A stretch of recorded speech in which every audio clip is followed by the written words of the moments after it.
Hello, ladies and gentlemen. Welcome to episode 525 of the DrunkNerds podcast. I'm your host, always, join me, the myth, the legend himself, Sir Gables. What's up, buddy? I'll tell you what, man. I'm doing pretty well. Feeling kind of exhausted after our little escapade that we've just had, experience and stuff with a buddy of ours. But other than that, man, I'm doing pretty well. How about yourself? Doing all right. I'm about the same. A little tired. Had a Saturday. It's holidays now, so everybody's gonna work every Saturday this month. So about the same. A little tired, but got a little bit gaming in today, and yeah, had a good time though tonight. We buddy of our nerves, we had a little gamer night and stuff. Played some Burnout Mm-hmm. Paradise, and just randomly started playing Jumanji, the video game, because it's on the PS Plus thing. Yeah. And had a good time actually with it. It's definitely one of those games. It's not a good game at all, No. but we had a decent time with it. It's one of those things where playing games with your friends is fun, obviously. We ended up beating the whole game in like less than an hour and a half. Uh, Yep. but yeah, it was fun though overall. I had a good time. Um, but yeah, it's what we ended up going way later I think than we thought. So it's like normally we're starting this thing at like uh you know 10:30 my time. It's already 12:40 right now. We're just now starting this podcast, so a little later than usual. But hey, we had a good time, so it's worth it. But guys, if you're listening to this live or watching us later, listening later, whatever, we appreciate it. Please look down in the description down below, and you will see the in the show notes down there. Sorry, I'm a little tired. But the links to all of our podcasts, our YouTube, Apple Podcasts, Spotify, Twitch, Facebook, all that fun stuff. Go there, please. Like, follow, subscribe, all those places. Whatever you can do, 5 stars, shares with all your friends. If you're watching us live on YouTube, please subscribe, click the bell, all that. Hit the like button. But if you're also watching us on YouTube, please go check us out wherever you listen to podcasts at. Because every time this podcast gets downloaded for the audio version, Gables and I get a little bit of money. So we would appreciate it if you just did that for us. You don't have to listen to it. Just download it, and then just delete it. And then maybe the next day go back, download it again, and delete it again. Just keep doing that over and over again. Because every time we do that, Gables and I get a little bit of money. So we'd appreciate it if you did that. But yeah. Anyways, it is, we're in kind of a weird time right now, Gables. We're in that December range here. We don't have a lot. We're kind of like we're just kind of on hold until really we have the video game awards coming up Thursday. Jesus, that's Yep. crazy to think. That's Yep. Thursday. Next Thursday. But yeah, other than that, like we got a lot of rumors. That we're kind of in that weird phase where not a lot of big news is happening. Also, it's December usually. At this time frame right now, we're just getting we're not really getting a lot of news, games coming out, but really most years we're not getting games. We're just getting like all the games already out. We're not actually Right. getting anything like that. But we did get some cool, exciting stuff here though, Gables. Yes. We did get here. I'm going to share the screen with everybody here. We did get the new trailer for Super Mario Bros. 2.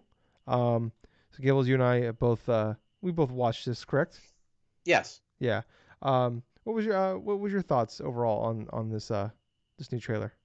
I'll be perfectly honest with you. I was actually quite surprised in regards to the amount of love and detail in regards to everything that's being animated, and not just like the animation itself, though, but like a lot of the character depictions are almost like spot on in terms of each character design. Seems like a lot of the source material for the Mario universe and stuff like that seems to be well done and in place. That's what kind of surprised me most about the trailer itself.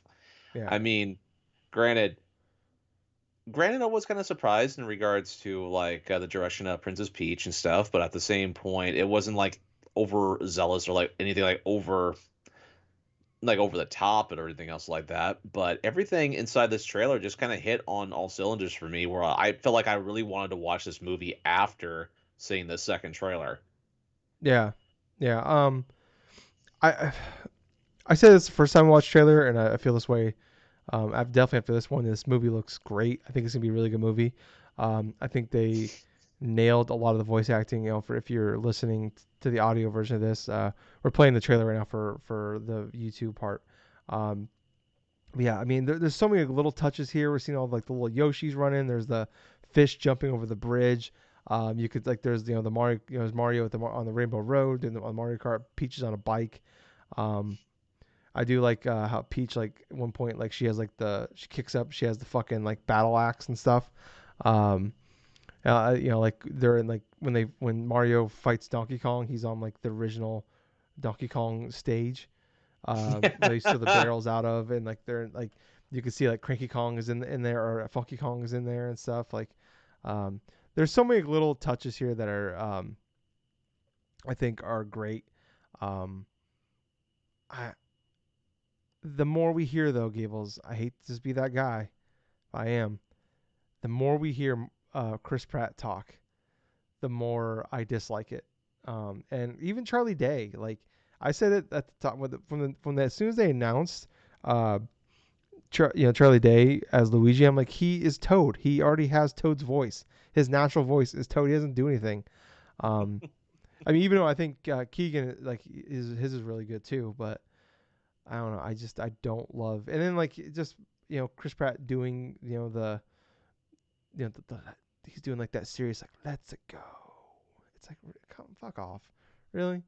Come on, like if I would you have your own spin with it, that's fine. But I don't know. I just don't love the him doing that like the let's it Oh, well, yeah, go. I can understand that. And from my point of view and stuff, I pretty much listened to the same type of audio, same type of trailer in regards to like the Mario, Chris Pratt stuff and Charlie Day stuff, and that didn't really affect me all that much, honestly. Yeah, I mean, granted, I really have like low expectations in regards to like the voice acting like Mario and Luigi yeah, in that regards, but at the same time, it's like this is all right. I mean, it's not going to be like the like Achilles heel of the entire movie right here. Everything seems like it's at a high enough quality to where I feel like I can accept the fact that okay, Chris Pratt's voice in Mario, Charlie Day's voice in Luigi, it's going to be a yeah, little bit more, maybe a little bit more like,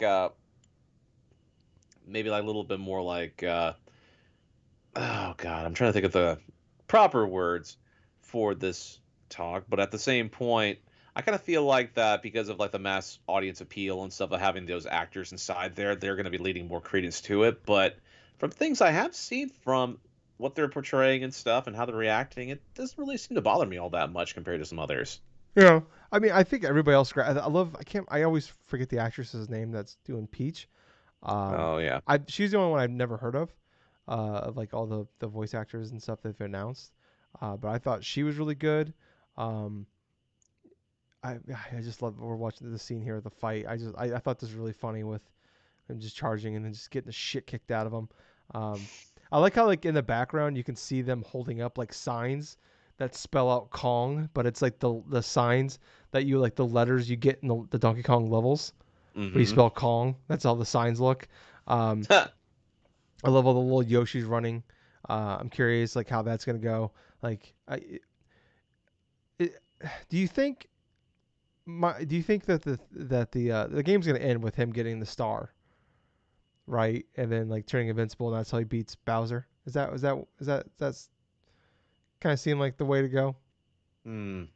I could see it kind of similar to it is like the original Mario Brothers, to where it's like he's on a bridge or something like that Yeah, sort stuff, and he tries to do this, and he just outsmarts them and just grabs the axe and just automatically drops down the pit. You know, kind of like with the yeah. original No, Mario that's Brothers. I think that's how it's gonna end. But I think like there's gonna be like that all hope is lost moment, Yeah. and then like he gets like the star or something, and he rides Yoshi, um, and he fucking that's how he jumps over up on the bridge and takes out Bowser. But I mean, I already know all the things that happen in this movie because like the script leaked a long time ago.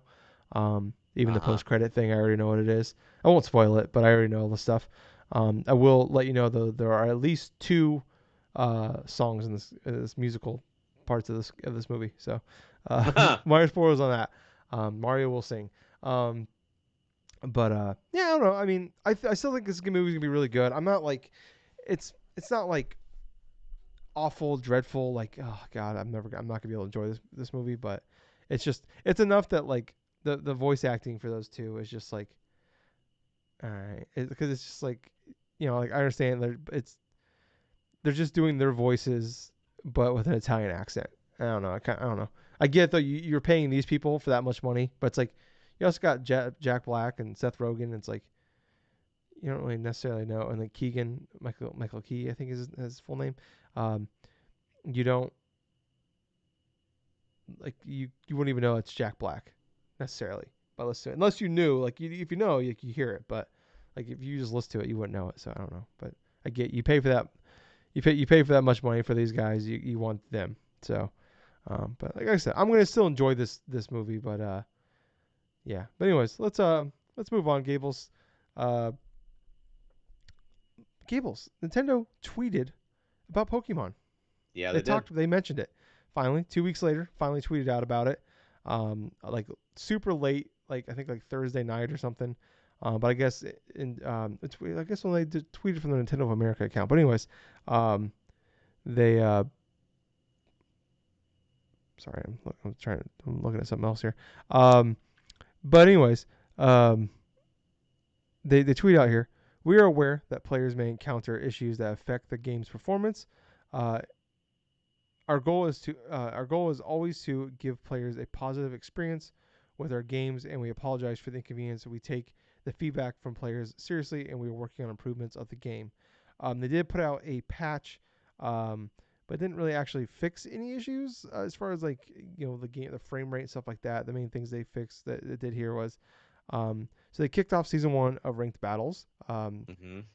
They they had some issues with like the music wasn't playing during the elite four and top champion victory battle royale victory road path. And then there's some small bug fixes, but there was like um nothing that was like like major. They didn't say anything about a timeline as far as like when the game will like when to expect these fixes or what exactly they're doing. But yeah, I mean, what's they finally talked about it. Gables, kind of, what's your feelings now after they finally have talked about the Well, fixing the game?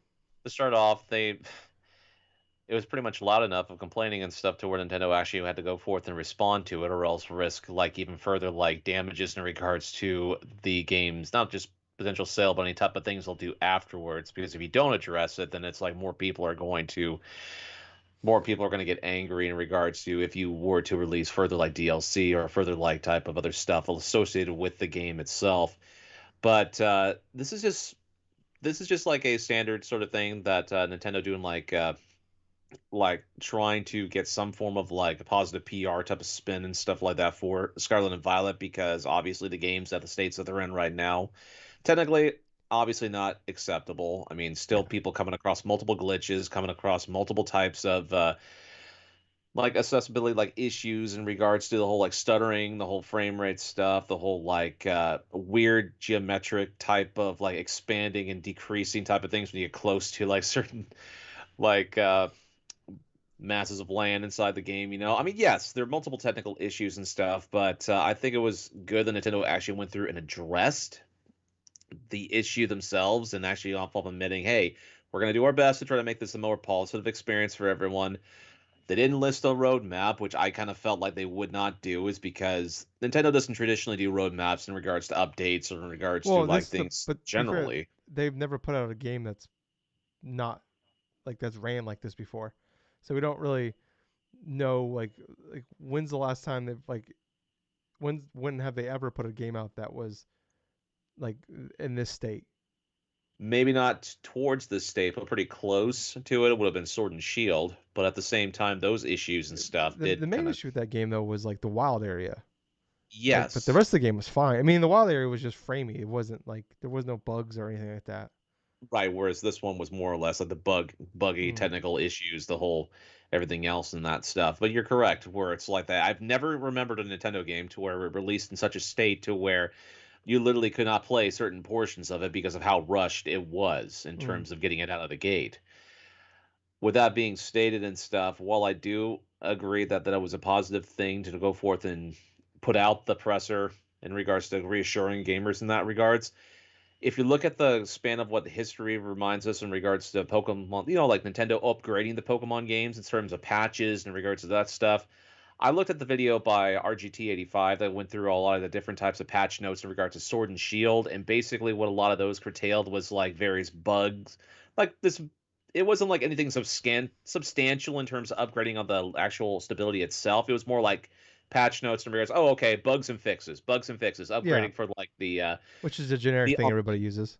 yes, yes. I feel like this is such a big thing to where I feel like Pokemon will go through and release an update that's going to stabilize and make it, consistently playable in that regards, but they're not going to go above and beyond in regards to like do extreme type of stuff. I kind of feel like they're just going to do like just minor patches like here and there and stuff, do some bugs and glitch fixes and stuff, possibly. But at the same point, I'm really not trusting that they'll go forth and iron out every little flaw to it because of how they are set with their schedule stuff. Mm. Honestly, I feel like a lot of people will be going through and forgetting about it once they go forth and release like information of like future DLC or whatsoever in that regards. But if I had to take a guess to when they were going to release another like substantial update in regards to fixing of some more issues in this game, I would think that would be probably maybe a January, maybe an early February at earliest. Yeah, Only because this last one was more focused upon the online season one type of stuff, to where now they're more focusing upon like the quality of the game itself and the other bugs and fixes. Like how in certain things in the cutscenes to where there'll be random Pokeballs or something like that stuck to the ground or something in some yeah, cutscenes, or if you are riding your Pokemon and all of a sudden you go towards like a landmass and all of a sudden it just starts growing big for no apparent reason or yeah, just sliding down or something like that. I think those type of fixes may occur with the next update, but that's just speculating and stuff. But I will admit though that yeah, this is going to be a little bit of a while before they completely go through and do a bunch of fixes in regards to this if they choose to. I yeah. mean, I there's feel always the like possibility there to. are definitely they are. I think they are obligated. They need to. One just for I mean people paid for this game, and then also like just prove like hey the next like you got there's a little bit of I don't want to say like you need to save yourself here, but also there's a little bit of reputation here you gotta try to fix and try to recoup here. And like I said, same thing I said last week. Where like yeah, I know like people always want to point out when like Pokemon isn't owned by Nintendo, but they own a third of it. But No. the problem is like the majority of people when they see Pokemon, they think Nintendo, Yep. and most people don't realize that Pokemon isn't owned by Nintendo. So Nintendo is going to take probably the brunt of the blame for this game.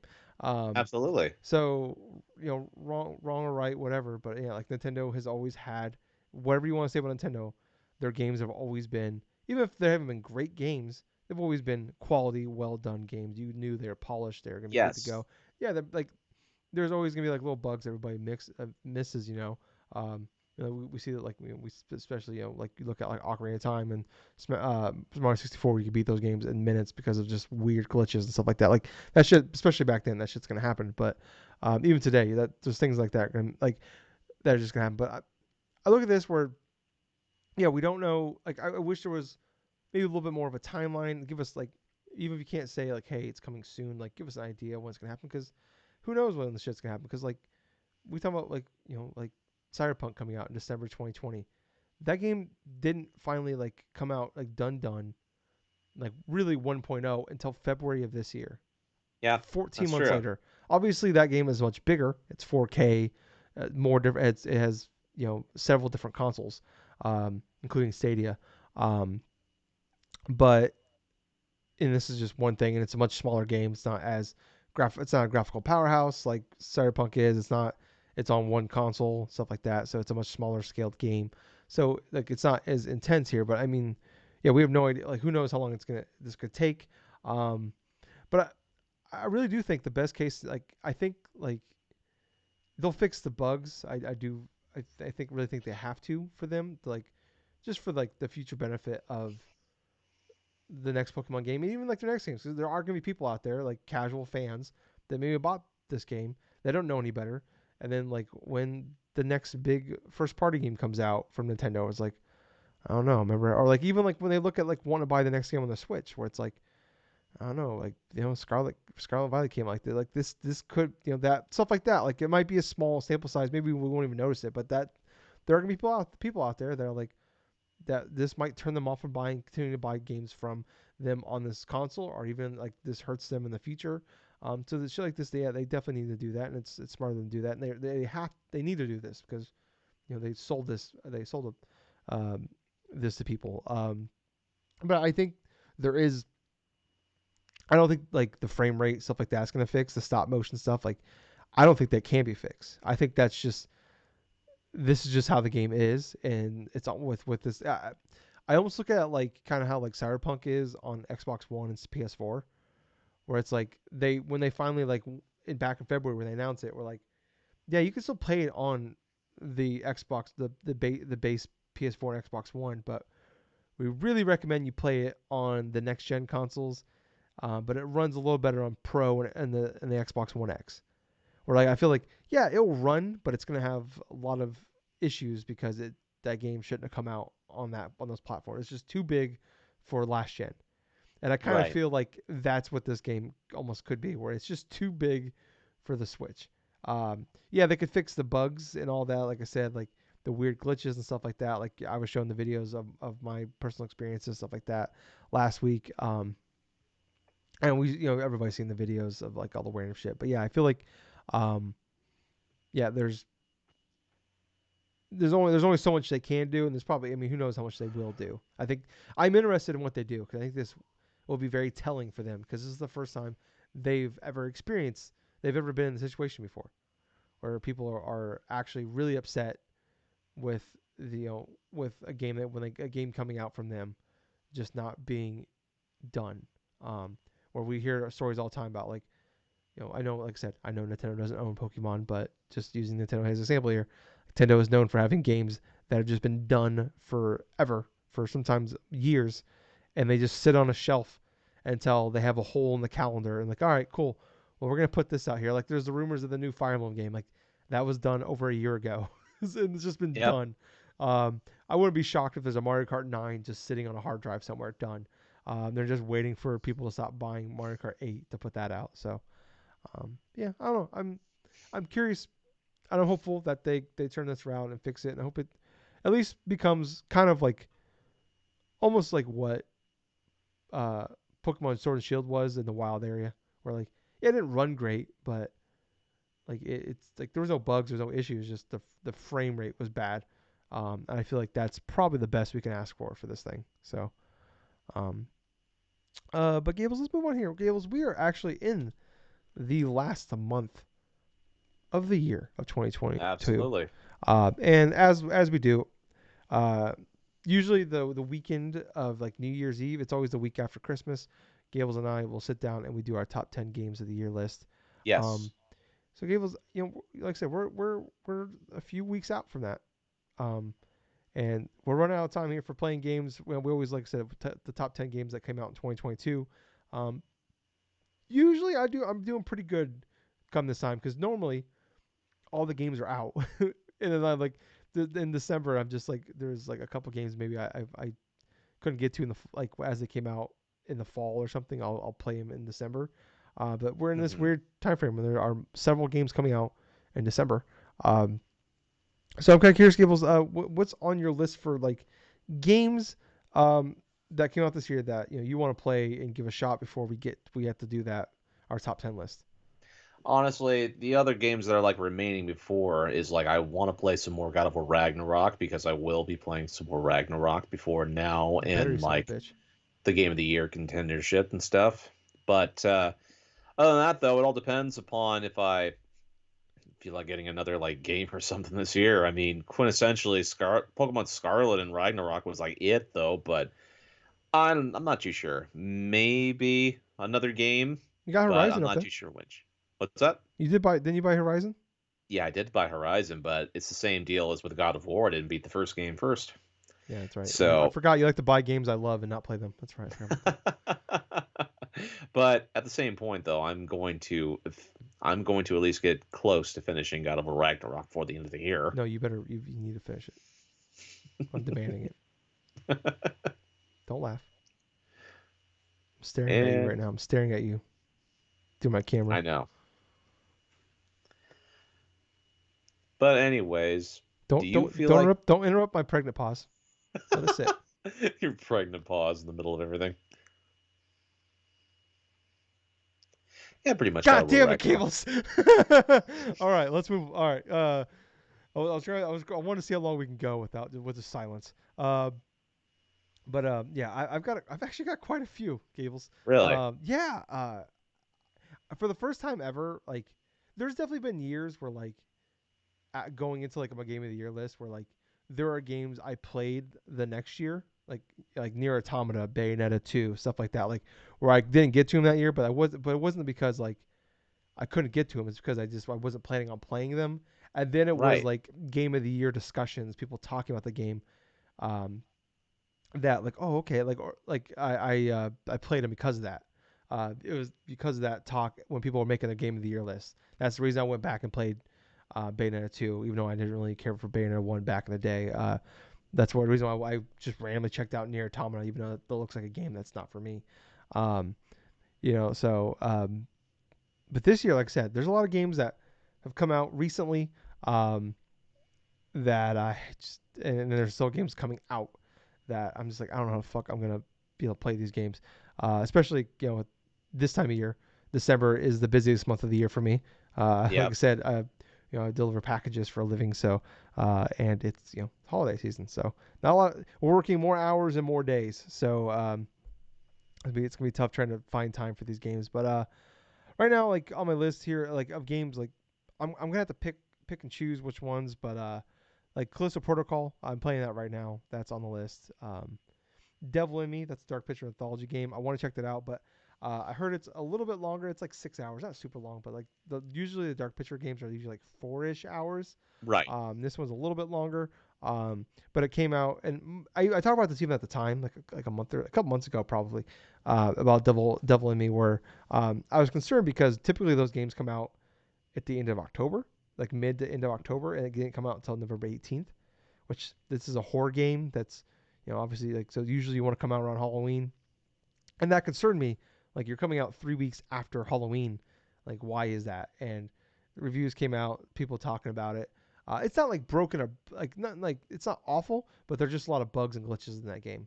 Um, so like I just like a see. lot of weird like animation things where people are like twisting and like necks are turning, like this weird shit, like not like game breaking, but just like a lot of bugs where I'm just like, I'm just gonna wait. And like the reviews coming out, it's like I've never like House of Ashes was on my list last year, but none of the Dark Pictures games have been like House of Ashes was actually a very good game, but like none of them have wowed me in the way like Until Dawn did, of those games. So like the Quarry was excellent, I thought, though, but like the Dark Picture games, like they've been pretty good. They're like sevens, and like I think like House of Ashes is like an 8.5 type of game.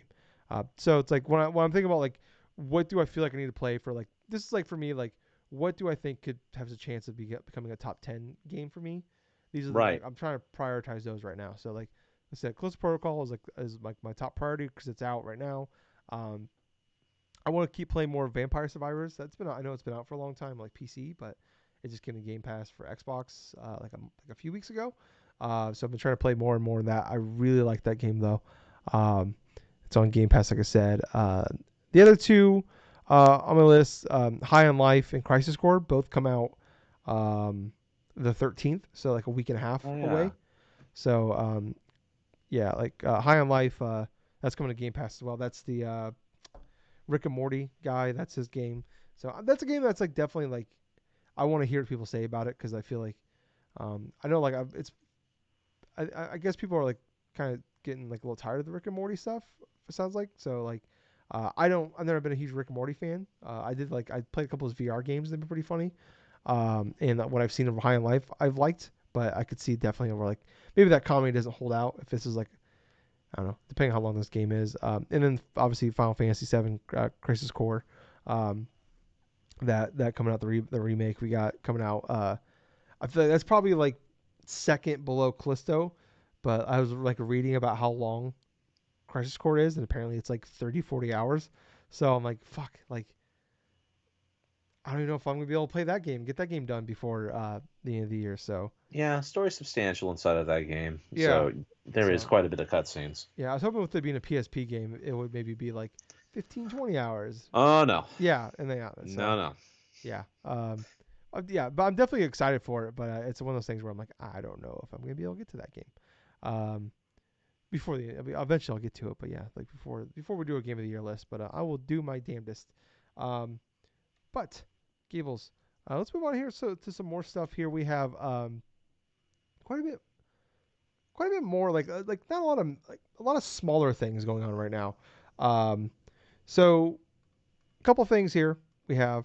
Um, first up, so the snitch is on Twitter is tweeting again, um, Ah, and he's been tweeting out stuff, and pretty much all the things he tweeted early in the week have all been announced this week. So he tweeted out about Neon White. It's coming to it's been exclusive to PC and Switch for all year. It came out in June. It is officially yes. coming to Xbox and PlayStation consoles on December 13th.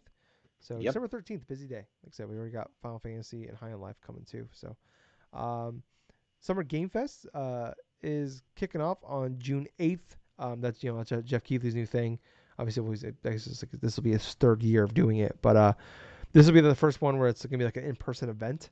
So yeah, I don't know. I'm curious how it's like. I'm obviously excited that like we already got a date. That's good because you don't have anything for E3 yet. But this like I said, this is gonna be in person. E3 is also doing an in-person thing this year, so I'm kind of curious like how that's all gonna line up, how it's gonna time out as far as like because usually that's the Thursday, June 8th is. Usually the press conferences would be that like during that Saturday through like Tuesday time the following, and then Right. E3 would be like right after that. So I'm kind of curious, like, are we just gonna have like a week of like shit going on? Like, how is this gonna work? Like, yeah, because like this is the kickoff thing. So like usually he has like that 2 hour show he does. So yeah, I'm kind of curious how that's gonna work out. Gibbs, are you excited for Summer Game Fest?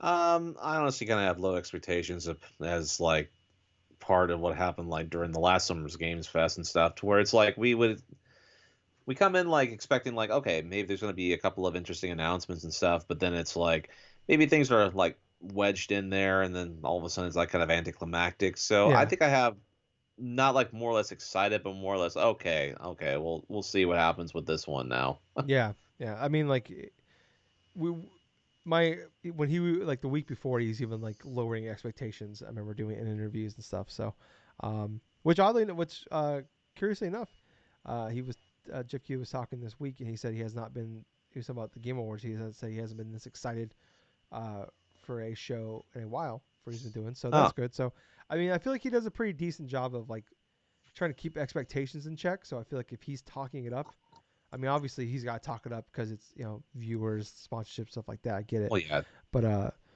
like I said, like with like Summer Game Fest and then the opening night live, he did a good. Like he talked about how don't expect a lot of big stuff. He didn't come out and say that we're gonna have the goods this time, but like, in fact, he's like being like this open about it. I feel like he's kind of like building up expectations and like I'm still trying to keep him in check, but like my hopes are a little higher. But usually, like of the three events he has a year, like Game Awards is the big one. So Yes. it also helps because like you know Summer Game Fest is in June where everybody else is doing events, and then in August everybody just had big events 2 months ago.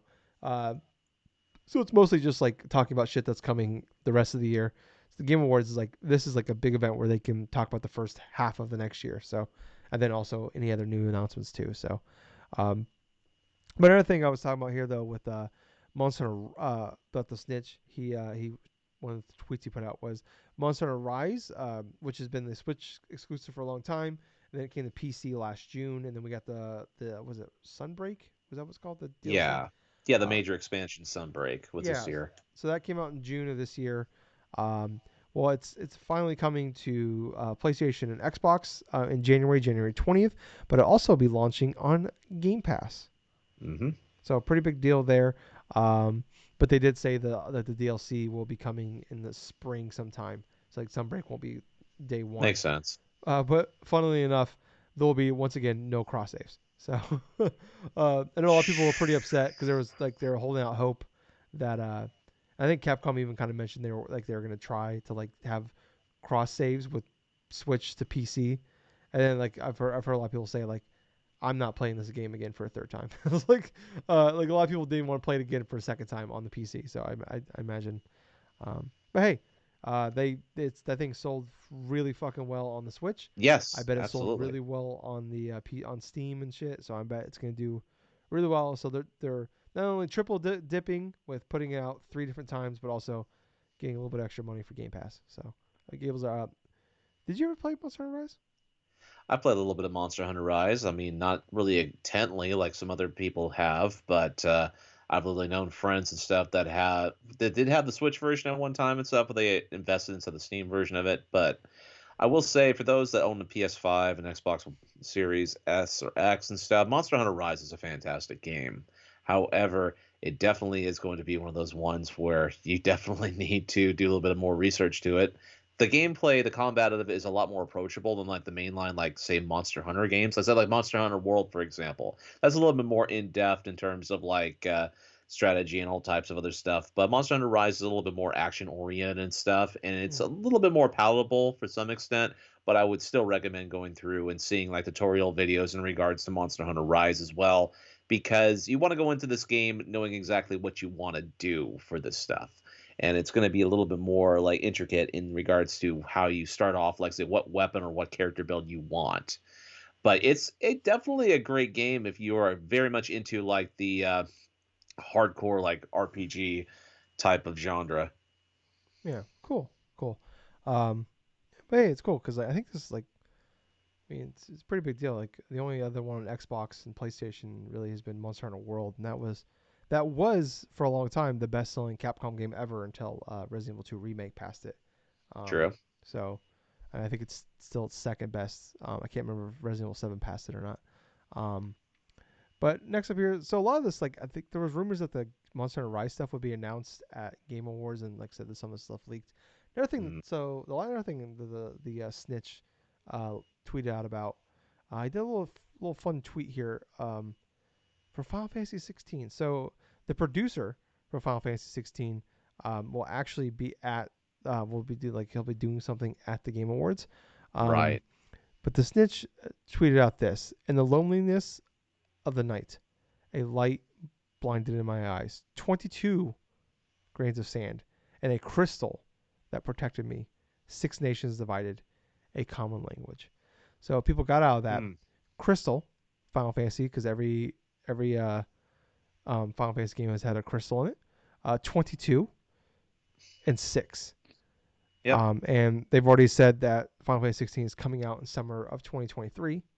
So Yep. 6/22, 2023 is kind of the rumor here. So June 22nd would be the release date for Final Fantasy 16. So like I said, the producer of the game will be at the Game Awards doing something. I can't remember what he's doing.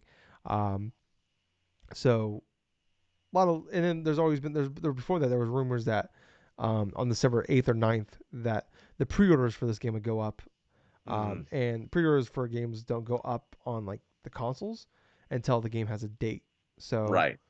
that would mean that the game would have a date at this. So now sounds like we got a date here, June 22nd. A little sooner than I really thought. You know, when they say summer, you know, especially when it's like in Japan when they say summer, they literally mean the calendar of summer. So all the way up till late September. So I was thinking in my head September. Um, but yeah, I mean, I don't know. I mean, I don't know where you're at with Final Fantasy 16, but I'm actually kind of looking forward to it, even though that those games aren't typically my jam. I personally just need to see a little bit more of it. I mean, I'm intrigued in what the story does curtail with a lot of the summons. It looks like that have taken the main type of the main stand in regards to the story stuff, but I still need to see some more gameplay of it to be really convinced of it. But as far as this whole aspect of the snitch, I mean, I'm more inclined to believe him leaking this out Yeah, because, for one, he's has a great track record and like spoiling in regards to games coming to Game Pass or games that are going to be announced fairly shortly and yeah. stuff.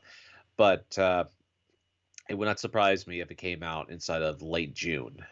Yeah, I mean, yeah, like I said, the snitch is he has never been wrong. So and he went.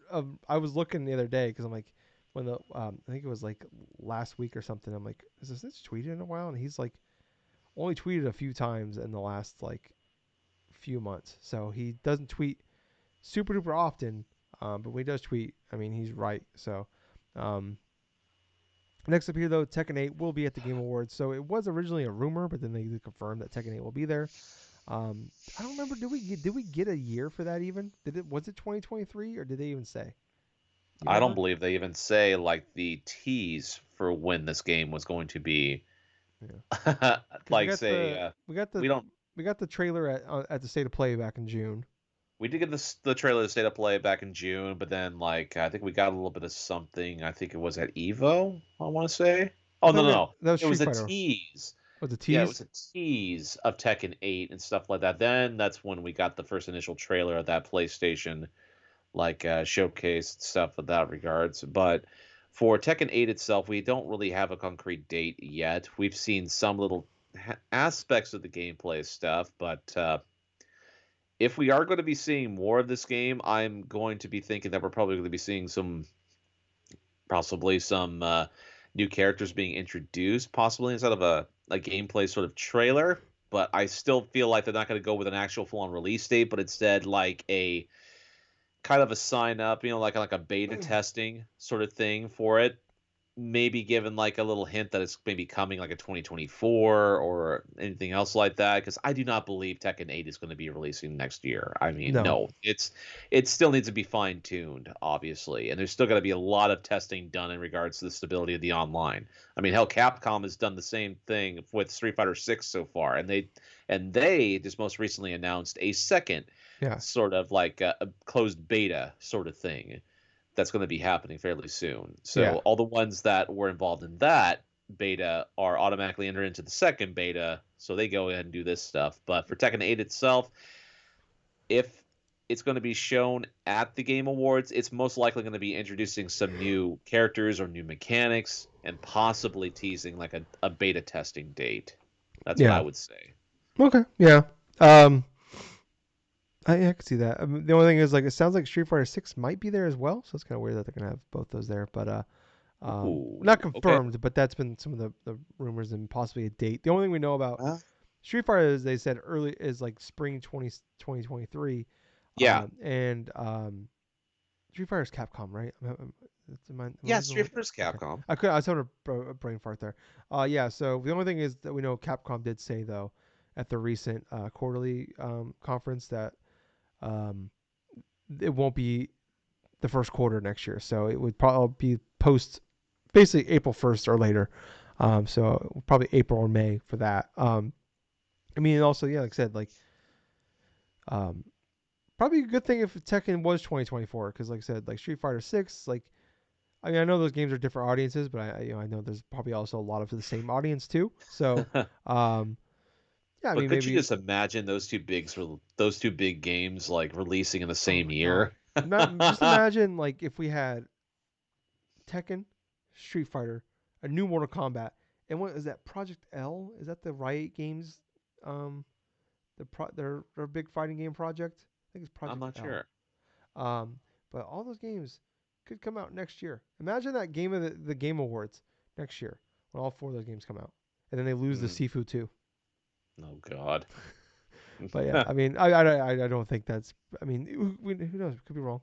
But yeah, Street Fighter 6 next year, possibly, like I said, possibly more combat stuff like that. But speaking of Mortal Kombat here, um, Ed Boon, who's the head of NetherRealm and one of the founders of Mortal Kombat, uh, did tweet. Like we mentioned a couple weeks ago, there's been some rumors that Mortal Kombat might show up at the Game Awards because in 2019, no, yeah, 2019 Game Awards, he showed up and announced Mortal Kombat 11, and then that came out in like April 2020, and and he tweeted a few weeks ago about someone tweeted about him about something, and he responded with tweeted about some of Mortal Kombat to him, and he said, "Yeah, hopefully fix that soon" or something like that.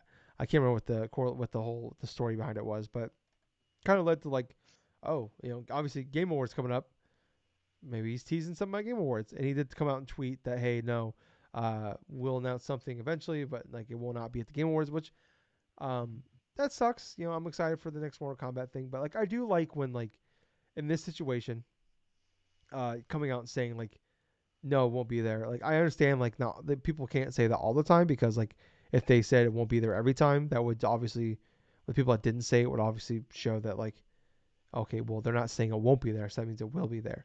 But I feel like in this situation where Ed Boon tweeting about the game right before the Game Awards kind of started the storm, it's probably a good idea for him to kind of like, Right. all right, I need to kind of calm this down because I'm gonna have like, I'm getting a lot of people's expectations up and need to kind of calm those down. So I don't know. Gibbs like I'd be pumped for the next one. What's your thoughts on this? Well, I can understand why he would want to try to disperse and like dispel like the speculation now because there were a bunch of people that were incredibly hyped with the possibility of like NetherRealm games and stuff like that unveiling a new Mortal Kombat because of what, like you were just saying, what they did back in 2019. Ed Boon did in unveiling Mortal Kombat 11, but they don't have to announce it here in order for it to be like a big like impact or something. I Yeah, mean, this is still a game we're talking about that may very well be like in another year full of development in this regards. But if we were going to be hearing an announcement of the next Mortal Kombat game, I think we're going to be hearing it like I would think like fairly early next year, maybe even right before the release of Street Fighter 6. I mean, the late January, February type of range and stuff, to where it will be hyped up. But yeah, it's the type of game and stuff where they will announce though, but it's still going to be quite a while before we even see any type of real decent gameplay footage of it. yeah, yeah.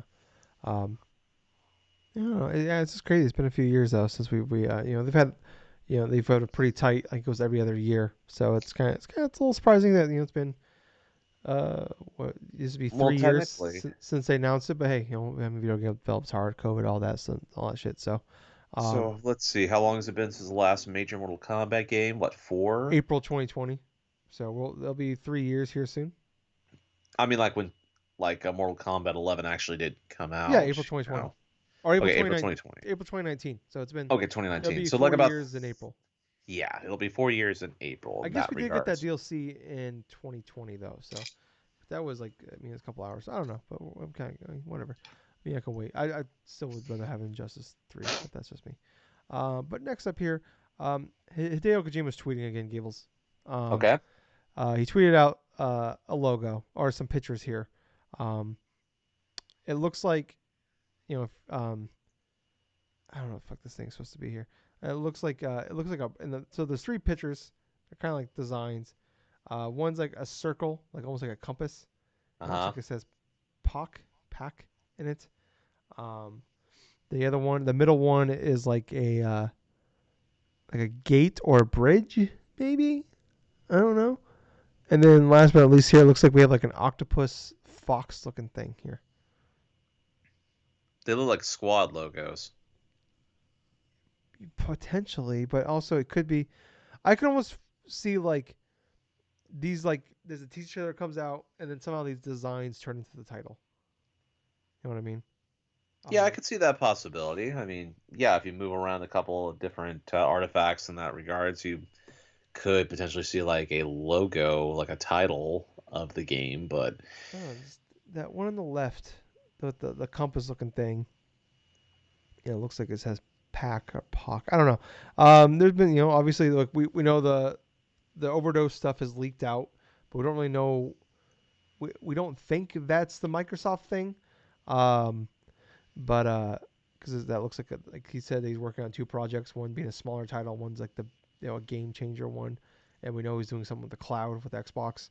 Um, there's also been the rumors of Death Stranding 2, so I don't know, maybe he's working on three games. I don't fucking know. But I'll say this: I love Deo. I will always love him. Um, but this motherfucker better have the goods at the goddamn Game Awards. Because if he's just right. tweeting shit and then nothing happens at the Game Awards, uh, I'm pissed. Don't fuck with me. I know he loves to fuck with people. This is the guy that made a fake game company to do a hidden teaser for fucking Metal Gear Solid 5 years ago. Even though everybody figured out immediately that it's fucking Hideo Kojima um, with the was it Moby Dick Productions or something like that, Moby Dick Games with the whale. Um, yeah, I don't know, but I'm excited. Like if this is at the Game Awards, like if like the next big Kojima game is at the Game Awards, like I mean, like that's there's not many bigger things you can probably have for like a game announcement. I don't think. Um, for gamers, I don't think. So I don't know. I mean, Gibble's like you're a big, you've been a big Hideo game fan. So I mean, what's your anticipation for the next Hideo game? Well, coming off the hinges of experiencing Death Stranding for the first time, and then I'm like sorry. going through some of his other announcement for this and stuff, I mean, my expectations of it are kind of low right at this moment, even though Hideo Kojima has been responsible for some of the best games that I have played personally, especially on the PS2 generation and bits on the PS3 and PSP and stuff. But I'm really not expecting all too much at this moment. I really want to see if he will go through and blow people away with a potential reveal or announcement of like his next game. Mm, yeah, What I don't want is for it to be so far out there and stuff that I'm not even going to want to try to play the game, or something so mundane that I don't even want to attempt to finish the game after playing like maybe only a couple hours of it and then just never touching it again, you know? yeah. We don't want him to go full Kojima again. He went full Kojima. We got Death Stranding. Um, Yeah. we need someone to like, hey, maybe go like 75% Kojima. Maybe 80. We'll let you go 80, but not 70. Not 100. Um, I think that'd be the only way I'd be like disappointed. Really, it's like if Kojima announces Death Stranding 2, or like I don't know, a strategy game or something. I guess that kind of suck. At that point, yeah. Yeah, like he made like some fucking I don't know delivery strategy game or something. Well, I guess he already made one of those. Never mind, he made Death Stranding. Um, but I don't know, fucking farm simulator game. If he makes a fucking Square Enix farming anime simulator, I'll be pissed. Um, all right. Also, 505 Games, who publishes a bunch of games, but they all like the big thing they published of recent note is they were the publishers of Control, Yeah. one of the best games of 2019. Um, so they announced they put out a little secret thing here for with Epic Games, little teaser thing for with the little countdown and everything like that. There's a website. There was a video that came out Huh. with was that Michael Madsen? Is his name? Yeah, Michael Madsen, who's been like pretty much every I forgot the guy Quentin Tarantino movie ever made. So if you've ever seen a single one of those movies, he's in there. But he shows up at like an office and he Jeff Keighley lost his wallet and he gives the wallet to the receptionist and they open up the wallet. There's a QR code. You scan the QR code. It takes you to this website called visitrockacity.com. It's ROCKAY city.com.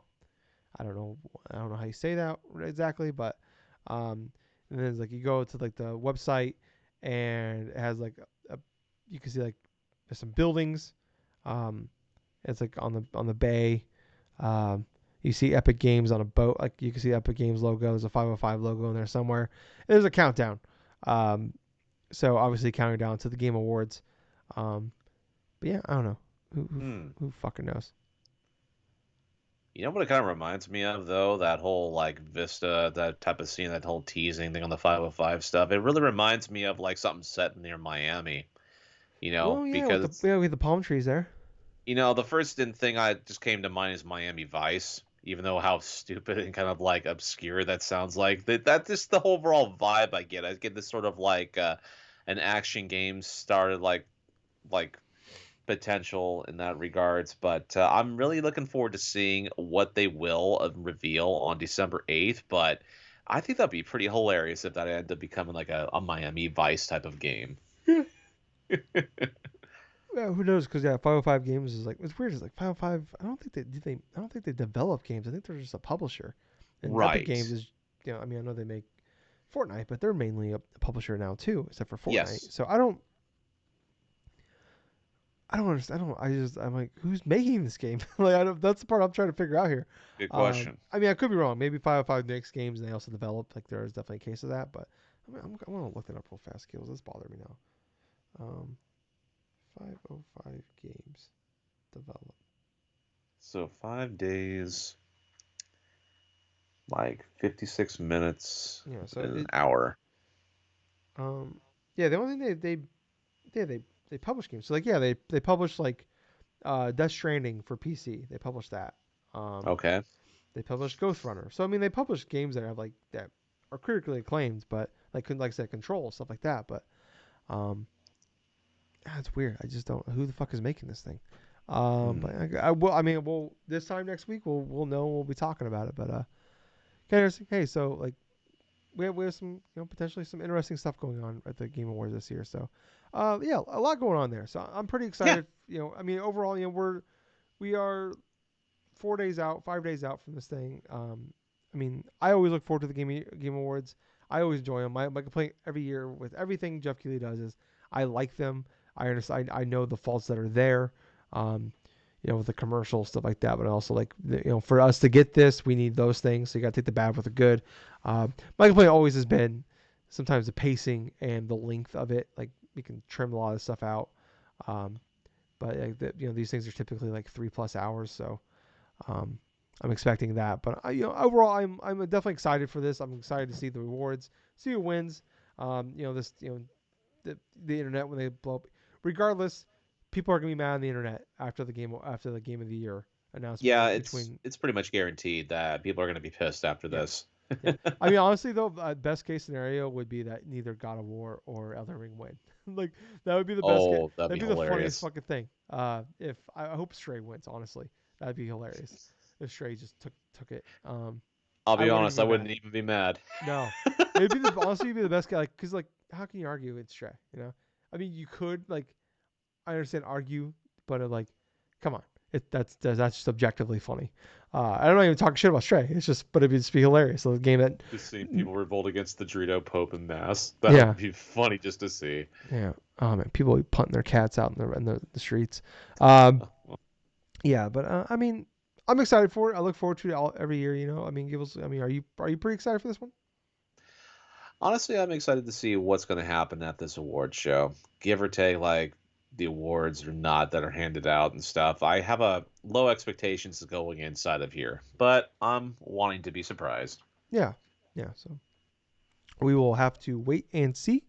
But Gables, let's move on to what we've been playing. You care if I go first, buddy? Go ahead. All right. So I've played a couple games. Playing that Need for Speed Unbound. It just came out Friday, but if you have Game Pass or have EA Play, they have the 10-hour trial that you can do for the game.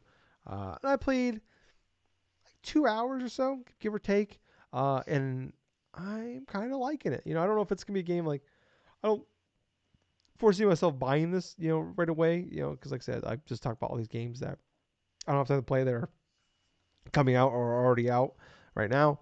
But like if I see it coming out on sale for a good price, I'll definitely probably check it out. But um, I just really love the art style. It gives me very much the Spider-Man Into the Spider-Verse. It's like a more of an anime style, uh, which I really really like. It's just different, because like especially like racing games are all built around like just looking as good as possible, and there's just. I'm not that that's a bad thing. Obviously, these games look great, like Forza, shit like that. Like Gran Turismo, these games look fantastic. But it's like a game like this, like a more of an arcadey racer game, like I think this is a good way to stand out and be different. Not have to look fucking beautiful or stunning. Um, but I love this kind of anime style.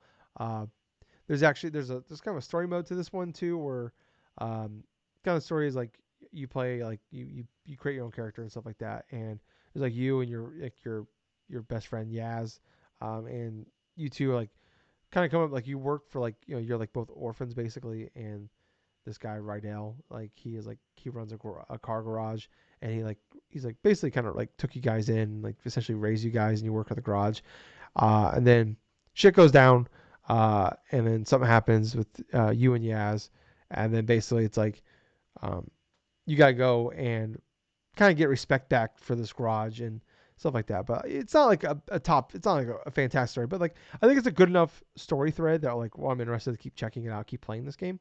And the races are pretty fun. The only thing I kind of like it is like, um, so it's an open world game. Obviously like you get chased by cops stuff like that. But like the only thing I don't like is like there's not really anything to do in the world necessarily. Like really just going out into the world and driving to the races. And then when you're done with the race, you gotta escape the cops sometimes, and then drive back to the garage, and then it Hmm. kind of resets the day, and then you go back out and start your races. Where it's like just cut this part out, and then let me just start the race. Like I just want to like, all right, cool, go back to the like, go to the garage, buy your upgrades, continue the story threads, then go to the race. Like just cut all the I don't like there's it's not like a Forza game or like a Burnout Paradise or anything like that where like there's like little collectible things you can do. There's like there are like break all the gates or collect these things or whatever. There's like the little side quest. There's none of those. It's just drive the race, do the race, go back to the garage, and it's like just cut that part out. Like or like at least give me the option to fast travel. I don't because I don't really want to like I don't know like I don't Yeah. want to drive. Um, I mean I do want to drive, but I don't like I want to. You guys know what I'm saying.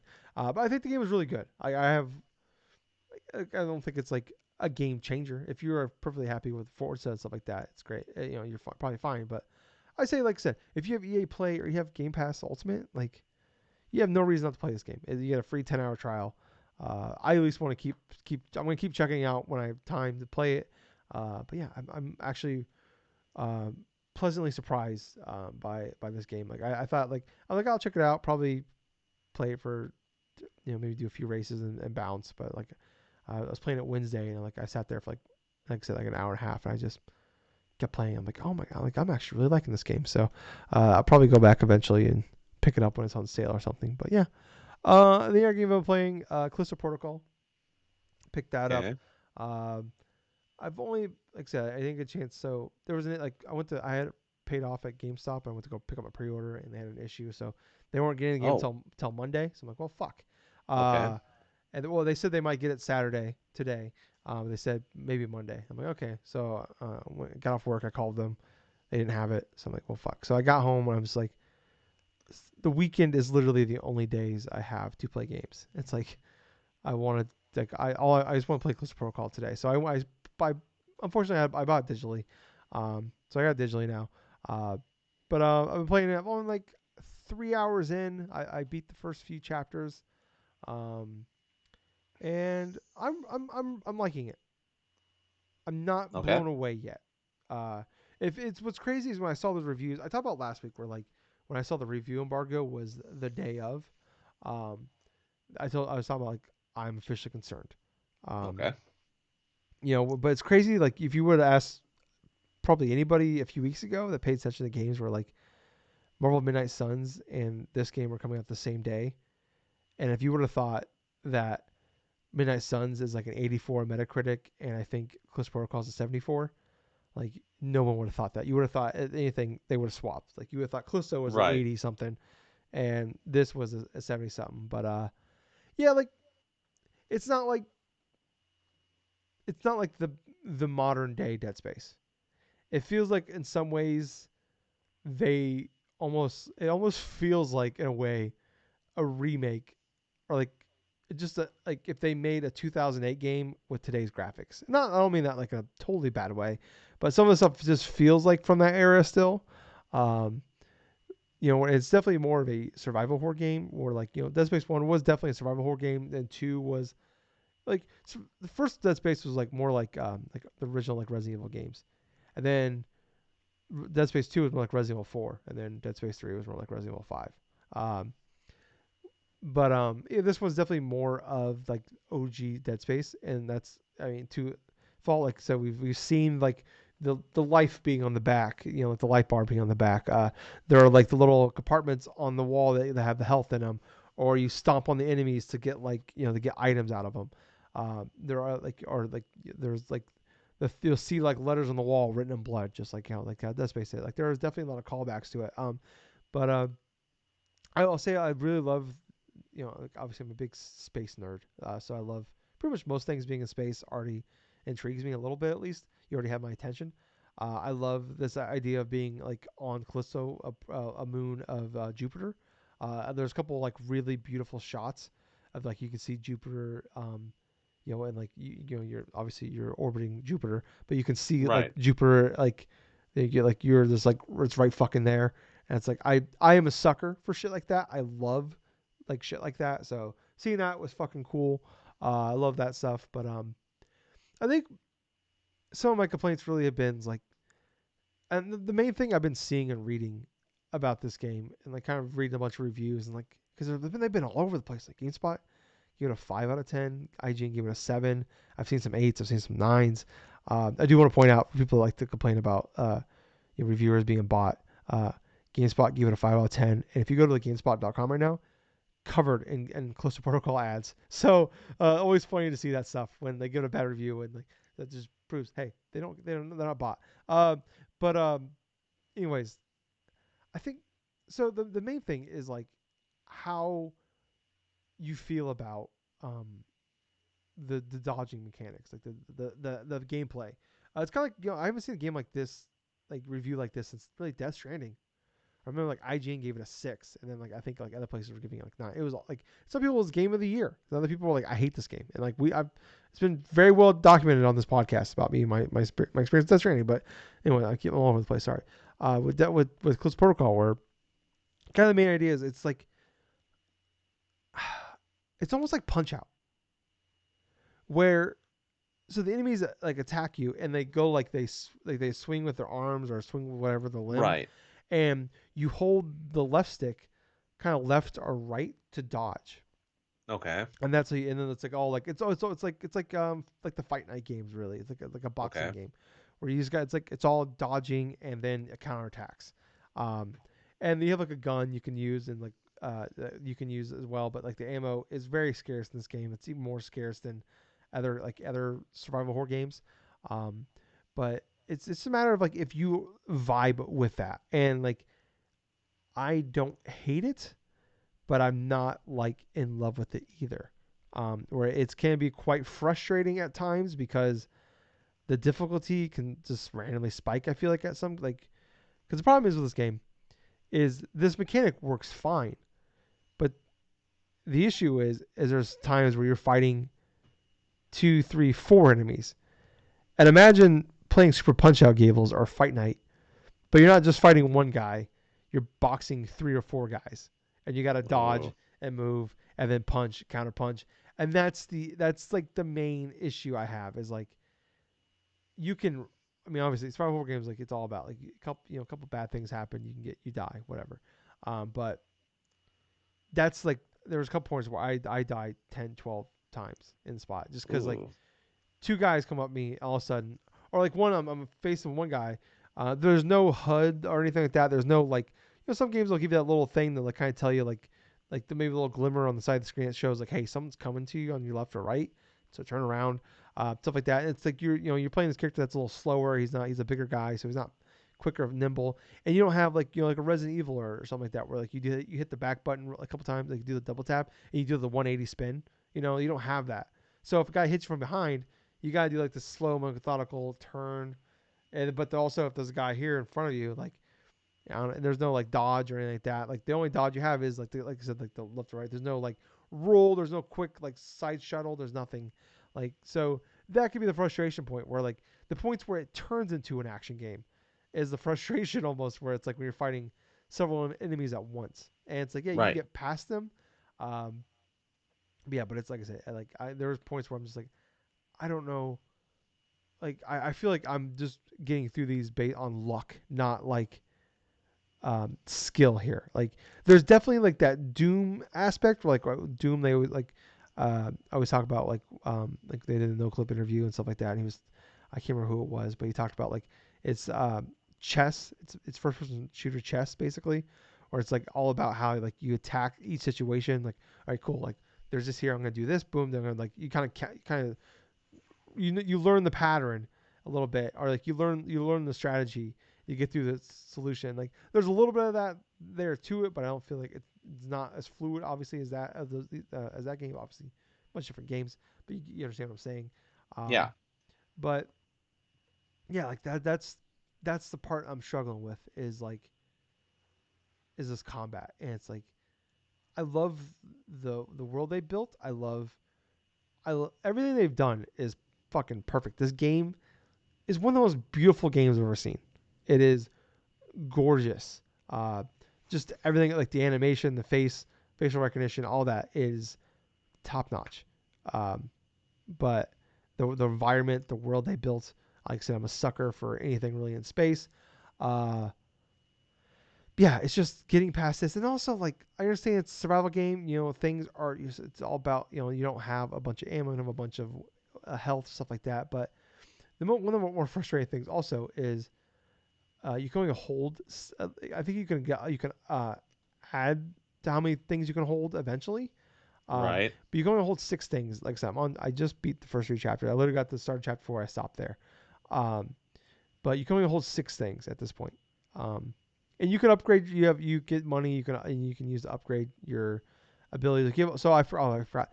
It's all about really more about melee. You have a stun baton thing that you use, and that's what you hit. And really, it's more about Okay. melee in this than like even like that's the first Dead Space where it's like instead of shooting and stuff like that and like destroying the limbs. This is more about like really Melee like attacks. melee attacks, yeah. And you can upgrade your baton to do more damage, or you can like break limbs, stuff like that. Then you also have you get a gun early on. There's multiple guns you can find throughout the game, and then also you have your like anti gravity thing where you can grab enemies or grab objects and like shoot them. You can grab the enemy and like shoot them into like a wall with spikes or into like a gear that shreds them up, or you can grab something and then shoot it at them, but it's limited. You can only use like you only get like a few shots, and then like it slowly regenerates over time, but it only regenerates so much. Like I only get like at one point I only get 1 bar, but you gotta buy upgrades to regenerate more or faster.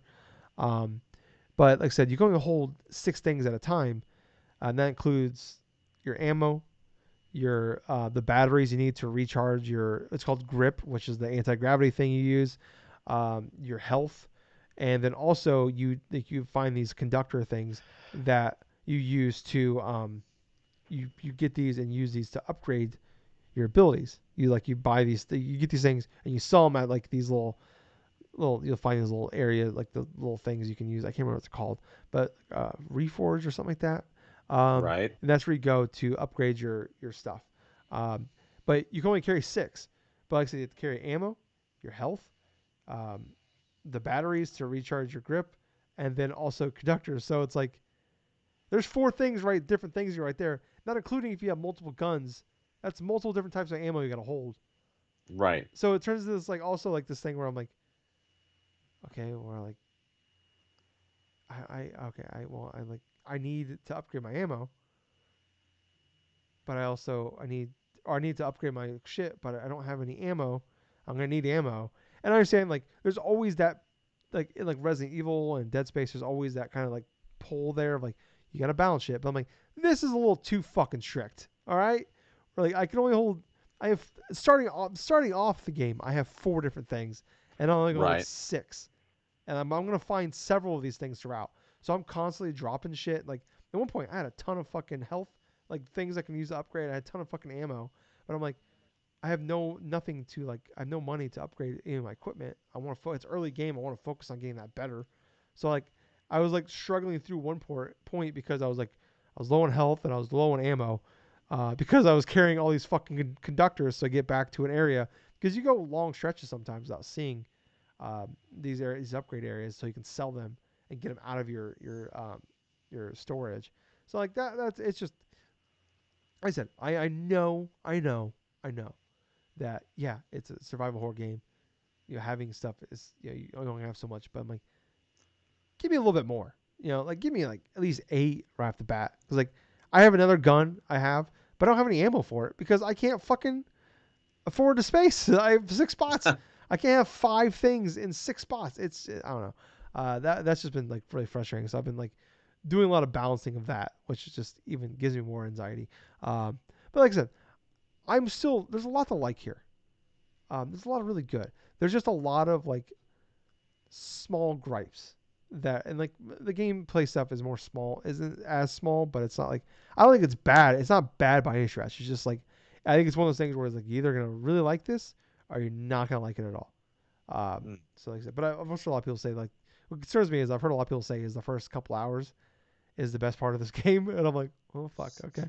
So I'm kind of curious, where like I'm like some few hours in now, like, well, let's see where we go from here. And then also the checkpoints. Also, last thing, checkpoints are fucking terrible. Um, or like usually most games nowadays you checkpoint, you die somewhere, checkpoint, they take it right back to the beginning of that, like right where you died. This will checkpoint you back 4 or 5 minutes, Ooh.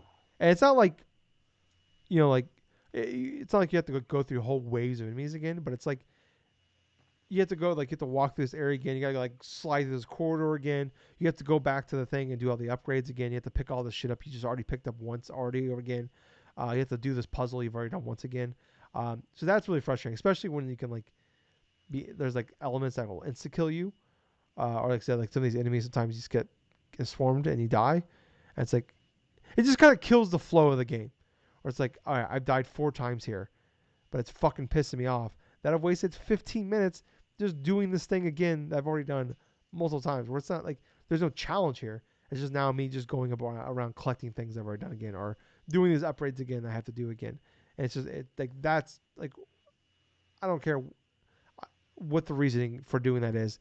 It's not good enough. Like there's no good reason for this. And I've heard people like I guess he's done some interviews and he's like he's got reasons for it. I don't know what they are, but I don't care. I don't foresee how this is a good, what the good reason is, and I don't want to hear it. It's fucking bad. Um, but I don't know. I mean, I don't think this is a game you're gonna run out by. If this is like, uh, I don't know. Like it's tough because like I would say like if you are someone that wants you've been craving a Dead Space like game or survival horror game or like if you're someone that's in like Evil Within or yeah like the Resident Evil games and you want that kind of want that thing to kind of fill that gap. It's like I would say buy it, but it's like fuck dude like we're less than 2 months away from Dead Space. We're a few months away from Resident Evil 4. So it's like we are swimming in these type of games. So it's like it's hard to say. Where it's like this is like I can't even like recommend like run out and buy this game like right now. Like so I don't know. Like maybe wait for a sale. I don't know. Like I said, it's not weird. It's not a bad game by any stretch of the imagination, but it's not like it's not blowing me away like I'd hoped. But Right. Gables, tell me what you've been playing, buddy. Okay, so I finished up Pokemon Scarlet like I Ooh, wanted to. I initially went through the last portions of the last couple of gym leaders and stuff, so I cleared out all the gyms, all the bases, all like the Titan Pokemon stuff, and I was managed to go and I went through all of the Elite Four and the Champion in that regards. Finished up the main story after cool. you get through and you become champion and do this and do that, go into a little bit of explore the territories and stuff. I loved how everything else all tied itself up towards the last essential endpoint to this game. I mean, going into the story aspect towards like everything else wrapping up so far, I thought kind of similar to what you were saying and stuff toward the base thought was like the bases for like Team Star was probably one of the more weaker elements of this game, but at the same time, the gym leader stuff that was fine. That was passable in that regards. There were a couple of gym leaders I really liked, and there were some battles that were a little bit more challenging than I thought I was going to be. But the Titan Pokemon was a breath of fresh air. Loved battling a lot of the Titan Pokemon, especially when one of them is like based upon the actual Area Zero Yeah, stuff going into that stuff. And then what I really did like is going to Area Zero itself, to try to go and like visit the corresponding professor and stuff like that, try to get to that corresponding professor and this and that, and then encountering the different forms and then realizing like, and this is going to be a very big story, like spoiler in this. So if anybody listening or watching does not want to hear me say this, you might as well go forth and like pause it or just leave now. yeah, yeah.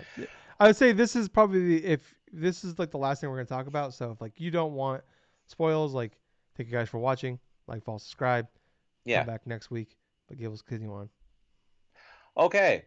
So initially leading to the end point to where it's like a lot of the major Pokemon here were actually caught from this time machine going into like the initial thing that you have current time, right? So basically what ended up happening inside the story is the professor, depending upon what version you have and stuff like that, literally died inside of like a lab experiment gone Mm. wrong and created this AI to go forth and continue on, with the same likenesses and same characteristics and same type of things.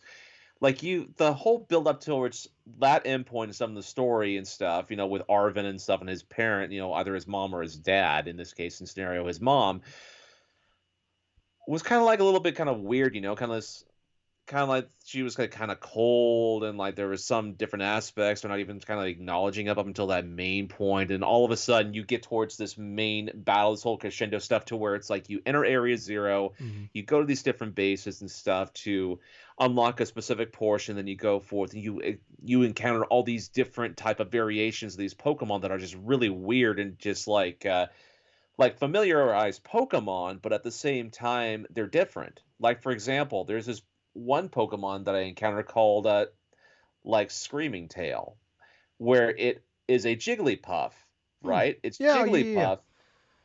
It's Jigglypuff that's psychic and fairy.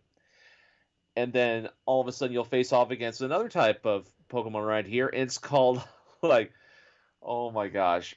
It is a electric ground type, and it's based upon Magneton. I think it's like called Shocky something. I Yeah. forgot what it is. All the because all the Scarlet and Violet, the Pokemon in those are completely different in that area. Yes, Yeah. absolutely. They're entirely different because they are completely like ancestors to like current Pokemon in regards to the whole meet like if like ethos and stuff like that. Like Screaming Tail is like the ancestor to Jigglypuff, and Yeah. like that whole like Shocky type of Pokemon, that electric ground type's the precursor to like Magneton and all this other stuff. But then when you initially get to the final battle and stuff like that, and then you realize that Arvin's parent had died inside this experiment, and this AI is trying to keep you from shutting down this main time machine, because a lot of these Pokemon that are being drawn out from the time machine are spreading across the island, like the whole region of Paldea and stuff, and may potentially like ruin a lot of the ecosystems for the current Pokemon, and may change whatever type of whatever type of like thing that's going on right now for the worse.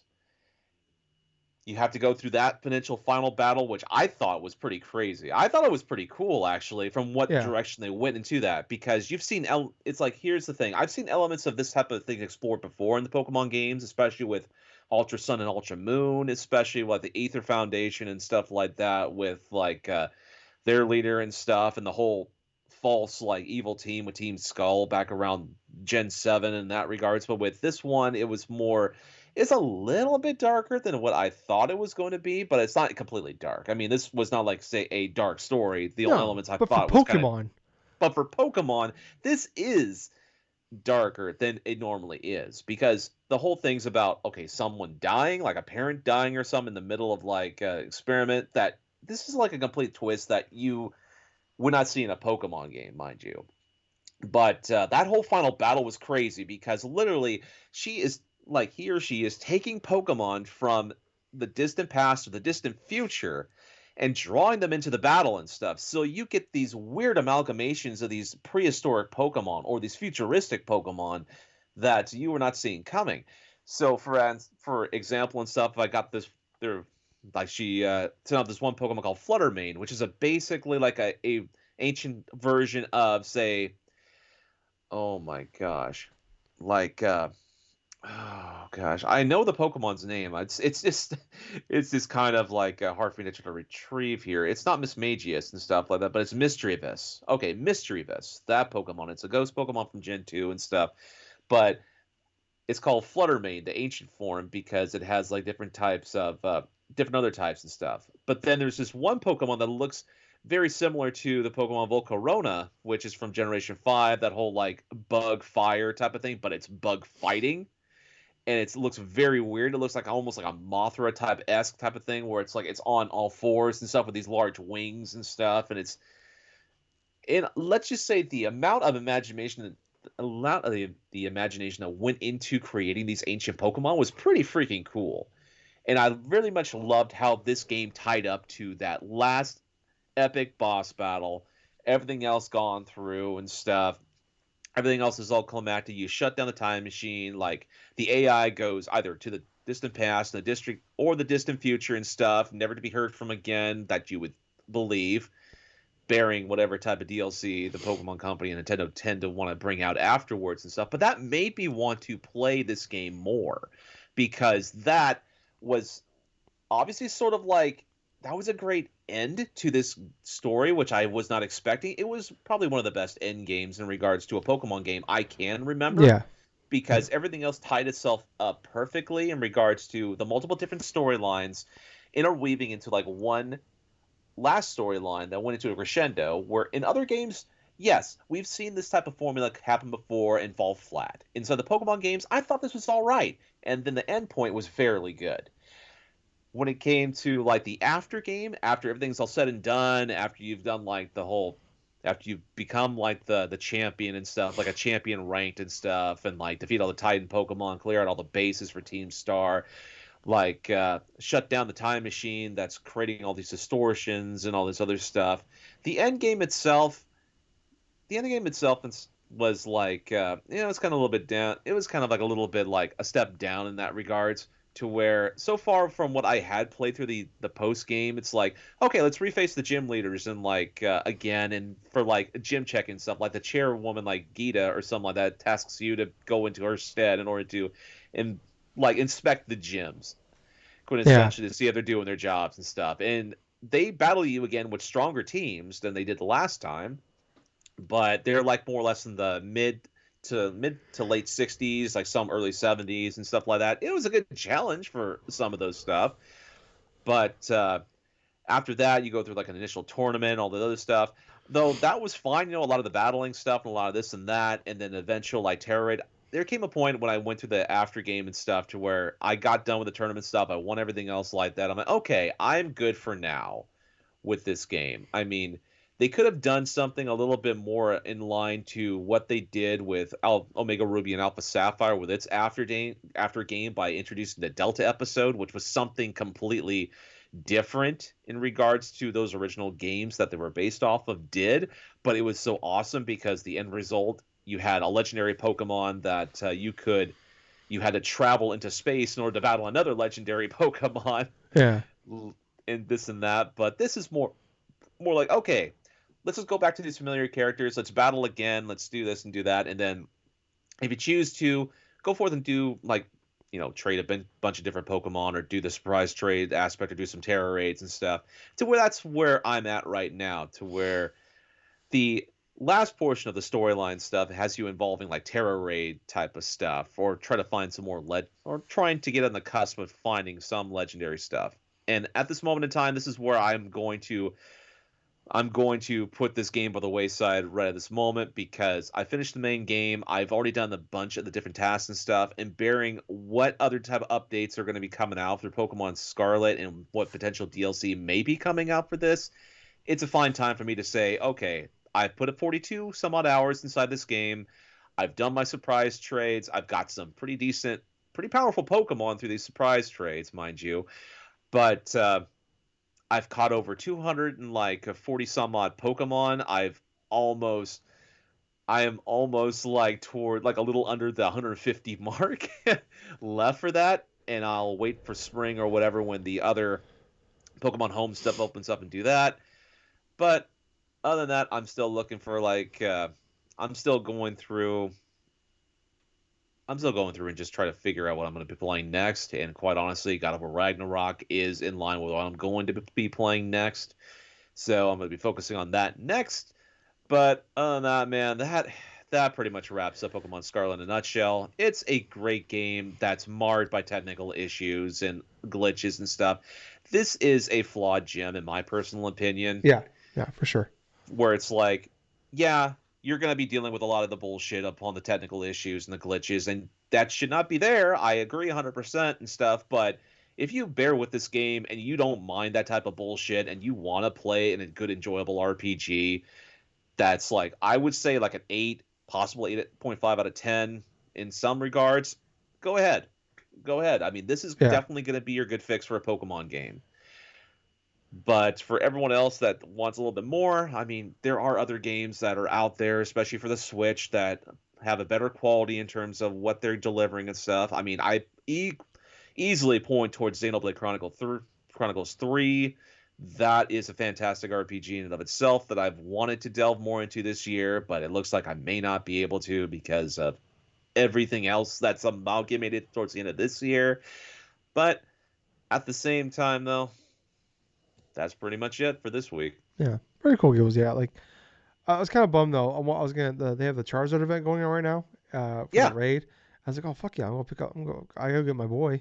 I looked up what you gotta do to get him. You gotta beat everything. You gotta do the all the post game content and then do a Uh-huh. level 6 terror raid to get him. Or you could do what I did and just do some surprise trades and get some Charmanders that way, which I have done that actually. And I did not know Charmander was in this game until I surprise trade because they're literally breeding these Charmanders and stuff and putting them online. Oh. Are you fucking serious right now, Gables? I am dead serious. I had like about fucking 3 Charmanders that I've gotten through surprise trade last night, Give me dude. one. Okay. I want my boy. I know. I got multiple, so I have I could plenty. I could kick that fucking stupid ass Pikachu to the curb and get my boy in there. Um, the fuck. All right. Well, anyways. Yeah, I agree with everything you're saying though. Like, I think that the Area Zero stuff is probably the coolest thing I've done in a Pokemon game since the first Pokemon game when you beat the Elite Four, and then actually, you know what? I take that back. Probably the coolest thing I've done in a Pokemon game since that time. It's when Gold and Silver when you walk up and there's fucking Ash, or not Ash, Red. Uh, Oh yeah, like that surprise. that was Yes. like that's probably the coolest moment, maybe in all of gaming to me. Uh, but yeah, that's as far as in Pokemon stuff. That's probably the coolest stuff I've done since then. But yeah, and also that music in Area Zero, fucking slaps. Like I said last Yeah. week, it's like Nier Automata and Pokemon music got together, and they fucked, and this is what we got, and I'm all here for it. But yeah, I'm glad you like that game, Gibbs. Mm. But I think that's gonna wrap it up for us this week, guys. Thank you guys so much for listening. Like I said, if top of the show, if you liked all this, please like, follow, subscribe, tell your friends. Look in the show notes down below. We'll have descriptions down there, links to everything. Like I said, go there, check us out. 5 stars. Share, tell your friends, family. Bring it up at the dinner table for Christmas, White Christmas, White Elephants, whatever the fuck they're called. Hanukkah celebrations, whatever, Kwanzaa, whatever the fuck you guys do, whatever you're into. Um, Maybe when you go out for New Year's Eve, and then that girl wants to go up and kiss you, for the midnight kiss, and you're like, whoa, whoa, whoa. Have you listened to the Drunk Dashers podcast? Maybe you should go with that. Um, and if she doesn't kiss you after that, and she doesn't listen to the podcast, I'm sorry, but I appreciate you trying. Give it a shot. Let me know how it works out for you.